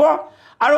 এইটোও পৰিষ্কাৰ কৰি দিছোঁ, মই তৎকালে কোনো ৰাজনৈতিক দলত যোগদান নকৰোঁ। নাই, সেই কথাখিনি পাতিম, কিন্তু আৰু এটা কথা মই আপোনাক সুধিবলগীয়া আছে। কালি এখন সামাজিক মাধ্যমত এখন লিষ্ট প্ৰকাশ পাইছে যে গৌৰৱ গগৈ চৰকাৰৰ লিষ্ট, তাতে গৃহ আৰু কৃষি বিভাগটো অখিল গগৈক দিয়া হৈছে। আপুনি কি কয়? মই চাওক, মই এনেও গছত গৰু উঠা হুলুঙাই কাণ বিন্ধা কথাবোৰত নাই। আচ্ছা, মই গছত গৰু উঠা হুলুঙত কিন্তা বন্ধা নাই। মই দেখিলেহে লিখিম বুলি সদায় এটা শব্দ প্ৰয়োগ কৰোঁ। অৰ্থাৎ 4 মে'ত যিটো ৰিজাল্ট ওলাব তাৰপিছতে কোন গৃহমন্ত্ৰী কোন মুখ্যমন্ত্ৰী তথাপিও এটা আপোনাৰ অনুমান এইবাৰ নাই। মই আপোনাৰ 171জন বুদ্ধিজীৱী স্বাক্ষৰকাৰী এজন বুদ্ধিজীৱীয়ে মোক কৈছে অখিলক লৈ এলায়েন্স গভৰ্ণমেণ্ট হ'ব নোৱাৰে। তাৰমানে বিৰোধী চৰকাৰ নহয় আপোনাৰ মতে? মানে অখিলক লৈ এলায়েন্স গভৰ্ণমেণ্ট হ'ব নোৱাৰে। তাৰমানে গভৰ্ণমেণ্ট হ'ব, গভৰ্ণমেণ্ট হ'লেও টিকিব নোৱাৰে। আজি এই যে ৰাজনীতিত আপুনি MOU কৰা দেখিছে নেকি? ৰাজনীতিত আপোনাৰ যে আমাৰ যে লাষ্টত যে কংগ্ৰেছৰ যিখন মিত্ৰতাৰ প্ৰেছ কনফাৰেন্স হৈছিল, তাত MOUত অখিল গগৈ গৌৰৱ গগৈ মুখ্যমন্ত্ৰী হ'ব বুলি আছিল কথাটো। তাততো অখিল গগৈ গৃহমন্ত্ৰী নহ'ব বুলি নাছিল নহয়, আছিল নেকি? নাই। তো এইবিলাক নামুত নাচুত ক'ত দেখিছে আপুনি? তাৰমানে এতিয়া আপুনি ৰাইজৰ দলৰ পৰা পদত্যাগ কৰিলে, ৰাইজৰ দলৰ পৰা আপুনি ৰাইজৰ দলত আপুনি কৈছে এটা বেপাৰী দল বুলি কৈছে। ৰাইজৰ দল বেপাৰী দল বুলি কোৱা নাই। অখিল গগৈ ৰাজনৈতিক নেতাতকৈ তেওঁ যে বেপাৰী নেতা সেই কথাষাৰ কৈছোঁ। মই ৰাইজৰ দলৰ সকলো সদস্য। ৰাইজৰ দলৰ ভৱিষ্যত কি? ৰাইজৰ দলৰ ভৱিষ্যত এজন সভাপতিয়ে ভগ্নী সংগঠনৰ মোক কৈছে যে 29লৈকে এই দলটোৰ ভৱিষ্যত আগুৱাই লৈ যোৱাটোত আমি আশা ক্ষীণ দেখিছোঁ। আপুনিও ৰওক, আমি একেলগে পদত্যাগ কৰিম। কিন্তু মই পদত্যাগ কৰিব বিচৰা নাছিলোঁ। কালি যিহেতু গ্ৰুপৰ পৰা আত্মসন্মান বোধ অনুভৱ কৰাৰ পাছত যে মই পদত্যাগ কৰিছোঁ। কিন্তু এতিয়া আপোনালোকৰ বেছিভাগ নেতাই ক'ব বিচাৰে যে 29লৈ ৰাইজৰ দল আগুৱাই যোৱাটো বহু আপুনি চাওক না, তেওঁতো আগৰবাৰ জেলৰ পৰা জিকিছিলে, দলটো তেওঁ এইবাৰহে পৰিচালনা কৰিছে। আপুনি কি ৰেংকিং কৰে যে 3জন উপসভাপতি, এজন সম্পাদক, এজন কাৰ্যকৰী সভাপতি, আৰু এজন সম্পাদক, কাৰ্যকৰী সভাপতি, উপসভাপতি, এইবোৰ যে দল এৰি দিলে, আৰু এজন অৰ্গেনাইজিং ছেক্ৰেটাৰী, 7জন নহ'ল জানো? 7জন পদাধিকাৰীয়ে দলটো প্ৰথমবাৰ নিৰ্বাচনতে এৰি যোৱাটো আপুনি কি বুলি ভাবে? মানে আপুনি ক'ব খোজে নেকি আজি আপুনি শুনক, আৰু এটা দলটোত একনায়কত্ব চলাব খোজে? নহয়, সেইটোতো আৰু নহয় বুলি কথাই নাই। তাৰ সেই দলটোত মাত মতা মানুহ এটা ময়ে আছিলোঁ, আৰু সেইকাৰণে আপোনাৰ সেইকাৰণে দেখিলে যে এওঁৰ হয়তো ডাইল সিজিব। আৰু বাকীবিলাক যিবিলাক আছে ধৰক অলকনাথ বা যিমান আছে তেওঁলোকে মাত নিদিয়ে নেকি? নহয়, অলকনাথে 2-4টা মাত দিয়ে, নিদিয়া নহয়। মই অলকনাথে 2-4টা মাত দিয়ে, কিন্তু আজি এতিয়া মই সুধিছোঁ ধৈৰ্য কৰে মাত নিদিয়ে। অলকনাথক বাদ দি মোৰ পদত্যাগৰ সন্দৰ্ভত কোনোবা এজন পদাধিকাৰীয়ে মোক ফোন কৰিলে নেকি? ধৈৰ্য কৰে কৰিছিল নাই কৰা, কোনো কৰা নাই, অকল অলকনাথে ফোন কৰিছে। তাৰমানে ঠিক আছে, আপোনাৰ পদত্যাগৰ আমি এই কাৰণটো বুজি পালোঁ, আৰু পদত্যাগ কিয় কৰিলে অখিলৰ বিষয়ে জানিলোঁ। শেষত আপোনাৰ পৰা মানে মই এটা লাষ্ট মানে এই বিষয়টোৰ ওপৰত এটা ষ্টেটমেণ্ট বিচাৰিব খুজিছোঁ যে অখিল গগৈয়ে এইটো হয় বা নহয় ক'লে, অখিল গগৈয়ে এই নিৰ্বাচনত তেওঁৰ দল লাভালাভ বা লাভান্বিত হয় নে নহয়, বা তেওঁৰ দলৰ কেইজন বিধায়ক জিকি আহে বা নাহে সেইটো ডাঙৰ কথা নহয়, কিন্তু তেওঁ ব্যক্তিগতভাৱে বহু কোটি টকাৰ লাভান্বিত হ'ল। আপুনি হয়, সেইটো মই স্বীকাৰ কৰিছোঁ। বহুত কোটি টকা, হয়, মই বহুত কোটি টকাৰ লাভান্বিত হ'লেও মই স্বীকাৰ কৰিছোঁ। আৰু লগতে এইটোও কথা কৈছোঁ, মই দল বাগৰিলে মানুহে চবেই বেয়া পায়, মই কিন্তু MLA MP হোৱা নাই। মই দল বাগৰিলে কোনো বেয়া নাপায়। আৰু কিন্তু মই দল বাগৰিলেও আজি তাৰিখত যিটো দলতে থাকোঁ, উচ্চ পদস্থ বিষয় বাবদ থাকোঁ। আৰু আপোনালোকে যে কাইলৈ অচিৰেই মোক কোনো এটা দলৰ সভাপতি দেখে, সেইটোও আচৰিত নহ'ব। হয়, আপুনি হ'বলৈ গৈ আছে? মই হ'বলৈ গৈ থকা নাই, মোৰ ওপৰত আছে প্ৰস্তাৱ। কিন্তু মই কৈছোঁ যে মই ৰাজনীতিত কোনো দলতে এতিয়া মই নাই। আচ্ছা, আপুনি এটা কথা কওকচোন, এতিয়া সামাজিক মাধ্যমত আপুনি পদত্যাগৰ পিছত বহুতে লিখিছে যে ৰমেন বৰঠাকুৰৰ মনটো গাভৰু ছোৱালীৰ মনৰ দৰেই অকণমান তেনেকুৱা বুলি কৈছে, যে কি কোনটো দলত যোগদান কৰে বা কাক ভাল লাগে, কি ভাল লাগে, এই কথাটোৰ আপুনি ওপৰত কি কয়? আপুনি বিভিন্ন দল, অকল মাত্ৰ এটাই দল আছে BJP আৰু বামপন্থী। আপোনাৰ শুনক, BJP, বাওঁপন্থী আৰু AIDF পৰা আদি কৰি আজিৰ তাৰিখত বহুত দল এতিয়াও বাকী আছে। হয় সেইসকলৰ সীমিত জ্ঞান ARDF-এ কিবা কৈছে নেকি আপোনাক? নাই মই শুনক মই ক'লো নহয় যে মই এতিয়া এই পদত্যাগটো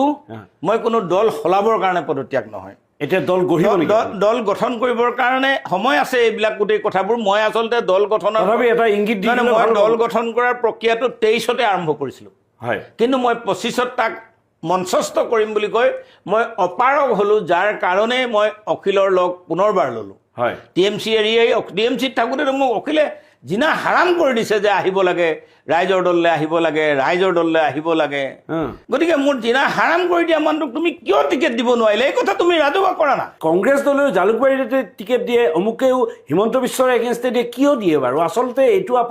এইটো আপোনাৰ ওপৰত প্ৰতাৰণা নেকি বাৰু? মইতো আপোনাক ক'লোঁ যে মোৰ এতিয়া আটাইতকৈ গৱেষণাৰ বিষয় হয় সকলো ৰাজনৈতিক দলেই শেষ সময়ত মোক কিয় প্ৰতাৰণা কৰে হয়। মই আচৰিত পালোঁ আজি মই কৈ গৈছোঁ এজন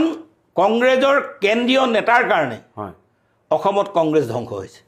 কোন তেখেত? নাম চাম চব কথা দেখুৱাটো অসুবিধা নহয় হয়। কিন্তু আপোনালোকে ধাৰণা কৰি ল'ব হয়। এজন কেন্দ্ৰীয় নেতাৰ কাৰণে অসমত কংগ্ৰেছ ধৰাশায়ী হৈছে আৰু কেতিয়া উঠিব সেইটো মই নাজানো না আৰু এটা কথা যে আপুনি দিছপুৰ সমষ্টিত আপুনি কৈছে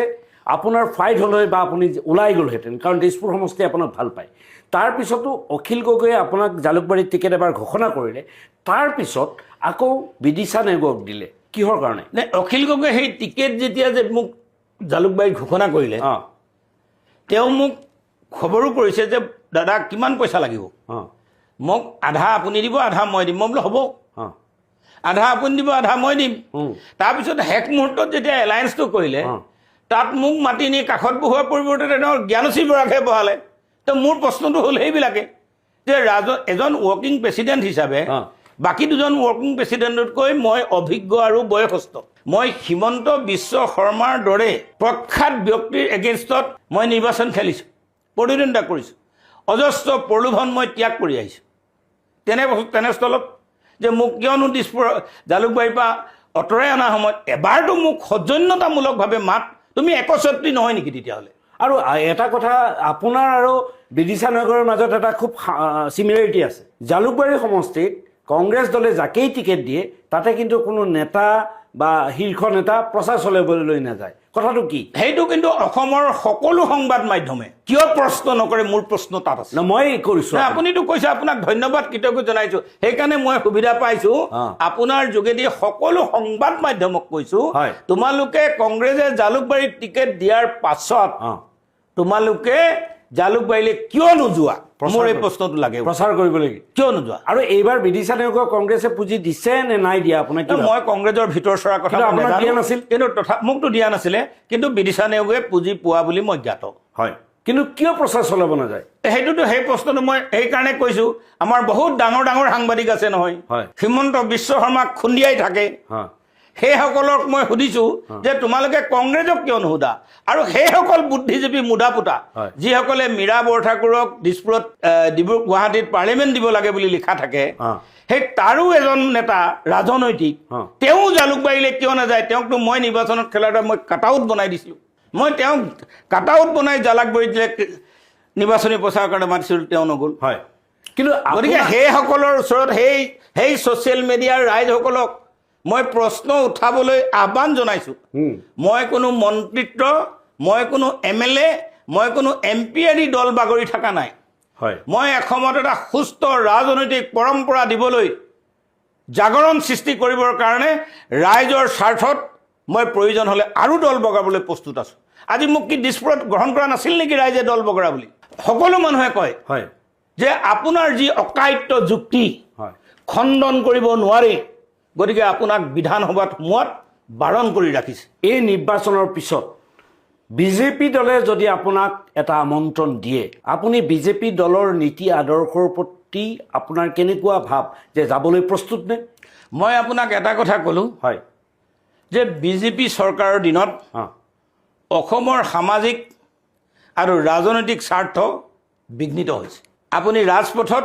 আমাৰ জীয়ৰী বুটৰি বঞ্চিত হৈছে লাঞ্ছনা বঞ্চনা হৈছে মোৰ এই ক্ষেত্ৰত বিজেপি দলৰ লগত মই বিজেপি দললৈ যাম বুলি কেতিয়াও ভবা নাই আৰু মই প্ৰদ্যুৎ বৰদলৈও নহয় ভূপেন বৰাও নহয় আচ্ছা এতিয়া আপোনাক শেষ প্ৰশ্নটো কৰিছোঁ দিছপুৰ সমষ্টিত আপুনি কনফিডেন্স আছিলে যে আপুনি তাতে যদি ৰাইজৰ দলৰ পৰা টিকেট পালেহেঁতেন তেতিয়াহ'লে আপুনি বিজয়ী হ'লহেঁতেন আপোনাৰ যদি ৰাইজৰ দলৰ এলায়েন্স হ'লেতো মই বিজয়ী হ'লোহেঁতেন হয়। মই ফ্ৰেণ্ডলিও খেলিলোহেঁতেন তেতিয়াও জয়ী হ'ল তাত অসমৰ জনতাই অঁ। দিছপুৰত যে এখন যুদ্ধ হৈছে এইটো প্ৰত্যক্ষ কৰিলেহেঁতেন এতিয়া এই যিখন যুদ্ধ হৈছে জয়ন্ত দাস মীৰা বৰঠাকুৰ আৰু প্ৰদ্যুৎ বৰদলৈ আপুনি এই তিনিজনৰ ভিতৰত কাক যোগ্য বুলি ভাবে মইতো এটা ক'লো যে অসমত দুজনেই সাহসী মানুহ আছে অঁ। বিকি নোহোৱা মানুহ আছে এজন হ'ল ৰমেন চন্দ্ৰ বৰঠাকুৰ অন্যজন হ'ল জয়ন্ত দাস মই বুদ্ধিজীৱীসকলক আমাৰ ৰাজনৈতিক মূল্যায়ন কৰিবলৈতো আহ্বান জনাইছোঁ কিন্তু বুদ্ধিজীৱীসকলৰতো মই জয়ন্ত দাসৰ ওপৰত কোনো ষ্টেটমেণ্ট দেখা নাই ৰাইট বুদ্ধিজীৱীসকলৰতো যিসকলে একদম কংগ্ৰেছ লাগে কংগ্ৰেছৰ এলায়েন্স লাগে হয় সকলো কংগ্ৰেছৰ দুখ লুকুৱাই ৰাখি হয় নাগৰিক বিজেপিক প্ৰত্যাঘাত কৰিব লাগে হয়। তো তেনেকুৱা কি কথাটো আছে তেওঁলোকে কিয় মাত নিদিয়ে এনেকুৱা ধৰণৰ কথাবিলাকত মইতো ক'ব খোজো আপোনাৰ যে বিষয়ে মই বেয়া হয়। আৰু এই ছ'চিয়েল মিডিয়াৰ সেইসকল যুৱককো অঁ সেইসকল পঢ়ুৱৈক সেইসকল লিখকক হয় মই আহ্বান জনাইছোঁ হয় আপোনালোকে অসমৰ স্বাৰ্থত মোক সমালোচনা কৰক কোনো আপত্তি নাই সমালোচনা মই শ্ৰদ্ধা সহকাৰে গ্ৰহণ কৰিম কিন্তু মই আপোনালোকক আকৌ কৈছোঁ মই MLA মন্ত্ৰী হৈ দল বগৰা নাই কিন্তু মোৰ আজিও ৰাজনৈতিক দলৰ প্ৰস্তাৱ আছে যে মোক সভাপতিৰ আসন যাচিলেই কিন্তু মই আপোনালোকক পৰিষ্কাৰ কৰিছোঁ মই ৰাজনীতিৰ পৰা সাময়িকভাৱে অলপ আঁতৰিছোঁ আপুনি ইয়াৰ পিছত নতুন দল গঠন কৰিব সেইটো সময়ে ক'ব যে তথাপিও যিহেতু আপোনাৰ মনত এই কি- প্ৰস্তাৱো আনিছে মোলৈ মানুহে এই প্ৰস্তাৱো আনিছে হয়। দল এটা খোলক আৰু এই প্ৰস্তাৱৰ মই 23 তাৰিখে কৰিছিলোঁ আজি আপোনাক কৈ দিওঁ 23 চনৰ 25 এপ্ৰিল তাৰিখে জাগ্ৰতী প্ৰহৰী নামৰ এটা চিভিল ছ'চাইটি আমি বনাইছিলোঁ সেই চিভিল ছ'চাইটিত বিতৰ্ক হৈছিল ৰাজনৈতিক দল কৰক আমি আপোনাৰ লগত থাকিম হয় কিন্তু মই সেইটো ভাবিলোঁ যে অলপ জাগ্ৰত প্ৰহৰীৰ যোগেদি সামাজিক কাম অলপ কৰি লওঁ 25ত সেই দলটো আমি নিক্ষেপ কৰিম কিন্তু সেইটো সময় উপযোগী নহ'ল আৰু এতিয়া 29ত হ'ব নেকি সেইটো মই আপোনাক কৈছোঁ যে মই পৰিষ্কাৰ নকৰোঁ সময়ে ক'ব কিন্তু আপুনি ভাবি আছে নাই এইটোতো মোৰ ভিতৰত আজি মোৰ অল্টাৰনেটিভ প্ৰপ'জেল কি আছে হয়। আই এম এ নে ৰাজনীতি আপুনি বাদ দিব নাই মই I M A followers of Machiavelli I M A followers of the Vivekananda হয় গতিকে মোৰ প্ৰশ্ন হ'ল যে মই নহয় আপুনি যে ৰাজনীতিৰ পৰা আঁতৰিম একেবাৰে চিৰবিদায় ল'ব? নাই আপোনাৰ ৰাজনীতি মোৰ শুনক মোৰ গ্ৰেণ্ডফাদাৰ ফ্ৰীডম ফাইটাৰ হয় মোৰ father in law freedom fighter হয় মোৰ শোণিতত যদি এই বস্তুটো নাথাকিলেহেঁতেন মোৰ বডিত যদি মোৰ তেজত যদি এই বস্তুটো নাথাকিলেহেঁতেন মই ধন টকা পইচা ভালকৈ পাইছোঁ ল'ৰাও বিদেশত পঢ়াইছোঁ মই কোনো ৰাজনৈতিক আক্ৰমণৰ পৰা ৰাজনৈতিক ইনকামৰ পৰা ল'ৰাক মই বিদেশত পঢ়োৱা নাই হায়াৰ ছেকেণ্ডেৰী পাছ কৰাৰ পিছতে মোৰ ল'ৰাক মই বিদেশত পঢ়াইছোঁ সেইটো গম পাইছোঁ নাই মই সেইটোৱে ক'ব খুজিছোঁ হয়। যে মই স্বচ্ছলতা থকাৰ অৱস্থাটো ৰাজনীতিত ইমান লুতুৰি বুগুৰি থাকিব নালাগে সমাজৰ কাৰণে কিবা এটা কৰাৰ তমাম স্পৃহা থকাৰ কাৰণে দিছপুৰত যদি MLA হ'লোহেঁতেন বহুতবাৰ জ্ঞাত কৰিছোঁ এখন বিশ্বমানৰ জুবিন ক্ষেত্ৰত তৈয়াৰী কৰিলোহেঁতেন কিন্তু ৰাইজে কৰিবলৈ দিয়া নাই মই কি কৰিম এতিয়া ৰাইজে নহয় আপোনাৰ সভাপতিয়ে দিয়ে নাই নহয় মোৰ সভাপতিয়ে দিয়া নাই আৰু কোনোবাই দিয়া নাই কাৰণ আপোনাৰ ৰাইজেওতো কোৱাহি নাই আজি যেনেকৈ তিতাবৰৰ MLA তামোল পাণ দি ইণ্ডিপেণ্ডেণ্ট খেলিবলৈ কৈছে যে অসমৰ ৰাইজেতো বা দিছপুৰ ৰাইজেতো মোক তামোল পাণ দি ইণ্ডিপেণ্ডেণ্ট খেলিবলৈ কোৱা নাই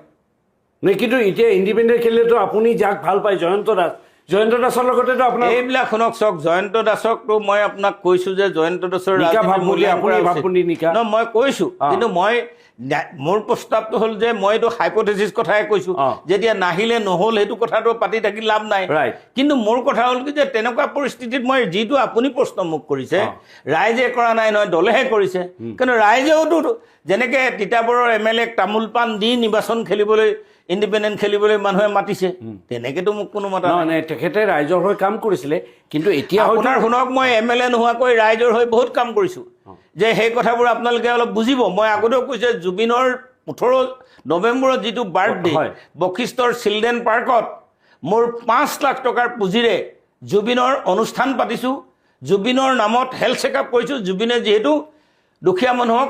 স্বাস্থ্যৰ কাৰণে সহায় কৰিছিল হয় তাত 200 ইনমেটছ অফ দি হেল্থ কেম্পে তাত জইন কৰিছিল গতিকে সেইটো গম পালো ঠিক আছে নাই মই আজি ক'লো কালি মই গাৰুবস্তি 8 মাইলত বিহুৰ এটা কৰ্মশালা 18 জানুৱাৰীৰ পৰা কৰি কালি চাৰ্টিফিকেট বিতৰণে সমাপ্ত কৰিছোঁ কিন্তু মই কালি নগ'লো অনুষ্ঠানটোলৈ তো এতিয়া মোক আপুনি বুজাই দিয়ক নাই আপুনি ৰাইজৰ কাম কৰি আছে নাই সেইসকল ছ'চিয়েল মিডিয়াৰ মানুহক যে মই পৰিষ্কাৰ কৰিব কৈছোঁ যে অংকুচিতা বড়ো যেতিয়া ৱৰ্ল্ড চেম্পিয়ন হৈছিলে কংগ্ৰেছ দলে পইচা দিয়া নাছিলে মই পইচা দিছিলোঁ মোৰ পকেটৰ পৰা অংকুচিতা বড়ো 2017 চনত যেতিয়া ৱৰ্ল্ড চেম্পিয়ন হৈছিলে মই দিছিলোঁ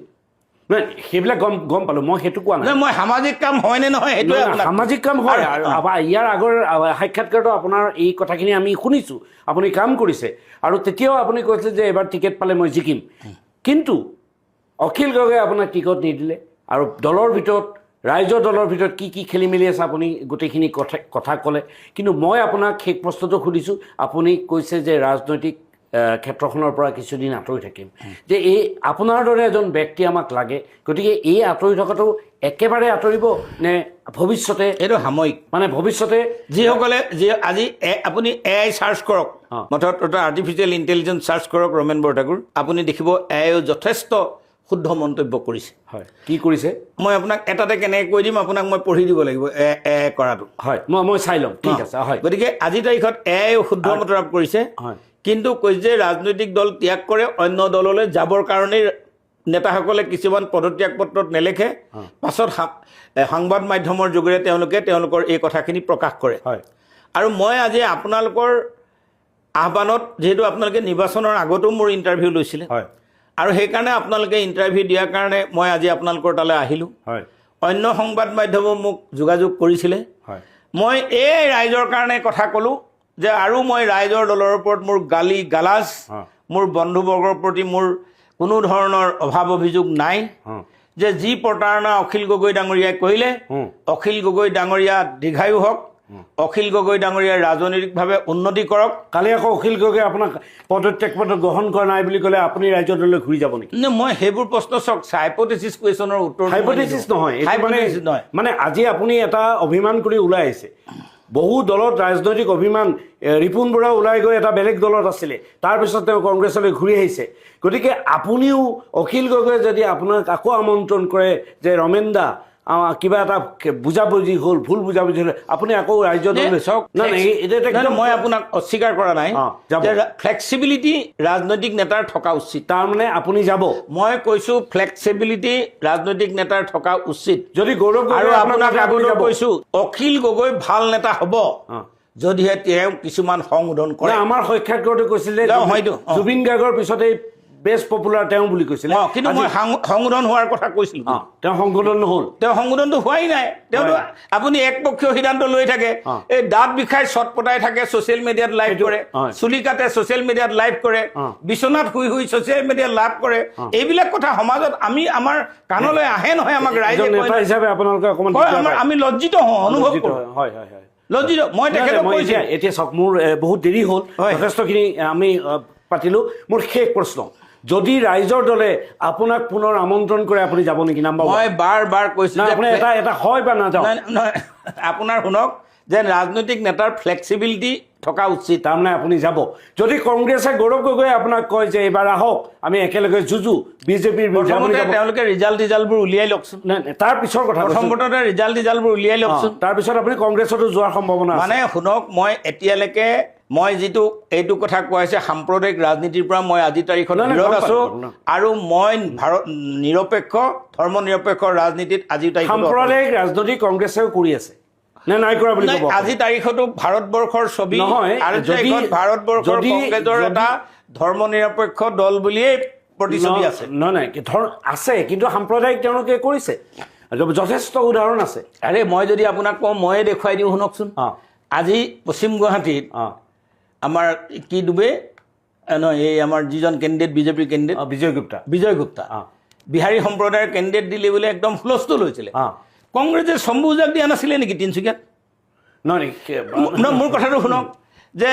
তৰুণ গগৈ ডাঙৰীয়া যেতিয়া জীয়াই আছিলে তাত ৰাজেন্দ্ৰ সিং নামৰ এজন MLA 3বাৰ আছিলে আমিও তিনিচুকীয়াত টিকেট বিচাৰিছিলোঁ তো তৰুণ গগৈটো কৈ দিয়ে যে হিন্দী স্পিকিং চিট আজি বিজয় গুপ্তাক দিয়াৰ কাৰণে একদম অনা অসমীয়াক দিয়াক বুলি হাই হুলস্থুল হৈছে কিন্তু কংগ্ৰেছেতো কৰিছিলে কৰিছে আৰু কংগ্ৰেছৰ এতিয়া নেতাবিলাকে যেতিয়া নামনিলৈ যায় তেওঁলোকে টুপি চুপি পিন্ধি যায় আৰু তেওঁলোকে যি ধনী আৰু তাতে গৌৰৱ সভাতটো ক'লে যে আমি বাংলাদেশ বনাম গতিকে সাম্প্ৰদায়িক ৰাজনীতি কংগ্ৰেছে নাই কৰা বুলি আপুনি নক'ব কিন্তু আপুনি শেষত এটা ষ্টেটমেণ্ট দিলে যে আপোনাক যদি ৰাইজৰ দলে আকৌ আঁকোৱালি লৈ আপুনি যাব বা কংগ্ৰেছে যদি আকৌ লয় আপুনি যাব নহয় জানো ধৰক মই সাময়িকভাৱে ৰাজনীতিৰ পৰা আঁতৰি থাকিব বিচাৰিছোঁ সেই সময়টো হয়তো এবছৰ বা দুবছৰ হ'ব পাৰে এবছৰ বা দুবছৰৰ পিছতো আপুনি নিশ্চয় ৰাইজৰ দলে বা কংগ্ৰেছে যদি আমন্ত্ৰণ কৰে আপুনি যাব তেনেকুৱা এটা সিদ্ধান্ত বা তেনেকুৱা এটা সম্ভাৱনা আমি ধৰি ল'ব পাৰোঁ কাৰণ আপুনি এই কথাটো একেবাৰে নুই কৰা নাই নহয় জানো নে মই ক'লোৱেই নহয় মই সাম্প্ৰদায়িক ৰাজনীতিৰ পৰিৱৰ্তে কোনোবাই ছ'চিয়েল মিডিয়াত AIDFলৈ যাব কোনোবাই বিজেপিলৈ যাবলৈ কৈছে কিন্তু মই কৈছোঁ যে মোৰ ৰাইজৰ দল সাম্প্ৰদায়িক নহয় নেকি আপোনাৰ মোৰ মতে ৰাইজৰ দল আজি তাৰিখলৈকে সাম্প্ৰদায়িক নহয় কিয় ক'লে আপুনি নাই কিয় ক'লে মানে সেই প্ৰশ্নটোৰ মই উত্তৰ নিদিওঁ আমাৰ সংবিধানে কি কৈছে বেদখলৰ পক্ষে আপোনালোকে মাত দিয়ে অখিল গগৈয়ে মাত দিয়ে বিভিন্ন ঠাইত তেওঁ চুবামা বা নাম পাইছে গতিকে এটা সাম্প্ৰদায়িকতা নাই কোনটো খিলঞ্জীয়া এৰিয়া ঠাইত খিলঞ্জীয়া অঞ্চলত গৈ তেওঁ এই সম্প্ৰদায় এতিয়া আপুনি খিলঞ্জীয়া অঞ্চলত ক'ত টিকেট দিলে এই সংখ্যালঘু অঞ্চলত ক'ত টিকেট দিলে আপুনি মোক কৈছে এটা ঢিঙত পৰিছে টিকট দিয়াটো বেলেগ কথা কিন্তু তেওঁ যে গৈ তাতে ৰাজনীতি ধুবুৰীত ৰাজনীতি কৰি আছিল গতিকে আপুনি হয়তো এতিয়াও আপোনাৰ অন্তৰত অকণমান ৰাইজৰ দলৰ প্ৰতি দুৰ্বলতা আছে মোৰ আইক ভাল পাওঁ বুলি ক'লে আনৰ আইক বেয়া পোৱাটো কিন্তু নুবুজো নহয় মই সেইটো আইৰ কথাটো নাহে কিন্তু আপুনি এই যে দলৰ সাম্প্ৰদায়িকতাৰ কথাটো আহে এই দলৰ সাম্প্ৰদায়িকতাটো আপুনি যে এই কথাটো কিন্তু ক'ব নোৱাৰে যে আজি ৰাইজৰ দল সাম্প্ৰদায়িক নহয় আজি লুৰিণ জ্যোতিগড় দল সাম্প্ৰদায়িক নহয় আমাৰ যদি আপোনালোকে ৰাইজৰ ধাৰণাত তেওঁলোকে আঞ্চলিকতাবাদী নেতা আঞ্চলিকতাবাদী কেনেকৈ হ'ল যদি তেওঁ কংগ্ৰেছৰ লগতে যোগদান কৰিলে তেওঁলোকে যদি কংগ্ৰেছৰ 855জন শ্বহীদ কৰা দলটোৰ লগত যদি লুৰিণ জ্যোতি গগৈ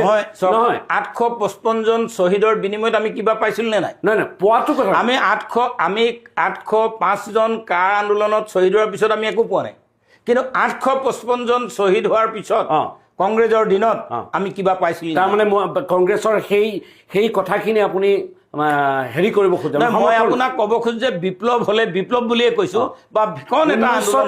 চনত যিটো অবৈধ নিৰ্বাচন কংগ্ৰেছে পাতিলে গতিকে সেইটো দলত যিটো ছাত্ৰ সন্থাৰ পৰা যোৱা এজন নেতাই কংগ্ৰেছ দলৰ লগত যোগদান কৰিলে বা মিত্ৰিয়ালি কৰিলে সেই অখিল গগৈ আঞ্চলিকতাবাদৰ কথা কৈ যদি আজি নাই তেওঁলোকে সেই আঞ্চলিকতাবাদত এটা যিহেতু ক্লিয়াৰিফিকেশ্যন দিছে অসম গণ পৰিষদৰ কথা লৈ নাযায় কিয় অসম গণ পৰিষদ আঞ্চলিকতাবাদ হৈ এটা ৰাষ্ট্ৰীয়তাবাদী দলৰ আজিকালি অসম চুক্তি উলংঘা হৈ গ'ল বাৰ অসম চুক্তি উলংঘা কৰি কিয় অনা হ'ল কিন্তু আপুনি অকল জাতীয় পৰিষদ আৰু ৰাইজৰ দলক ক'লে নহ'ব অসম গণ পৰিষদৰ মোৰ বিদ্বেষ নাই কিন্তু আপোনাৰ যিটো কিছু দুৰ্বলতা আছে এতিয়াও কিছু দুৰ্বলতা আছে ৰাইজৰ দলৰ প্ৰতি মই ভাবোঁ আপুনি ৰাইজৰ দললৈ উভতি যাব কিছুদিন পিছতেই হয়তো ৰিজাল্টৰ পিছতেই আৰু হয়তো অখিল গগৈ এনেকুৱা এজন নেতা যিয়ে আপোনাক TMCৰ সভাপতি থকাৰ পিছতো আপুনি নিজেই কৈছে মোক হাইৰাণ কৰি দিছিলে গতিকে আপোনাক এতিয়াও আকৌ হাইৰাণ কৰিব হয়তো আপোনাক পুনৰ দললৈ লৈ যাব এইটো এটা সাময়িক আপোনাৰ পদত্যাগ বুলি মই ভাবিলোঁ গতিকে আপোনাক ধন্যবাদ কথা এটা মই ক'লোঁ কওক শাস্ত্ৰত আছে হয় এবাৰ ঠগ খালে তোমাৰ দুখ নাই হয় দ্বিতীয়বাৰ ঠগ নাখাবা শাস্ত্ৰত আছে এবাৰ ঠগ খালে তোমাৰ দুখ নাই দ্বিতীয়বাৰ তুমি ঠগ নাখাবা হয় এতিয়া অখিলৰ লগত আপুনি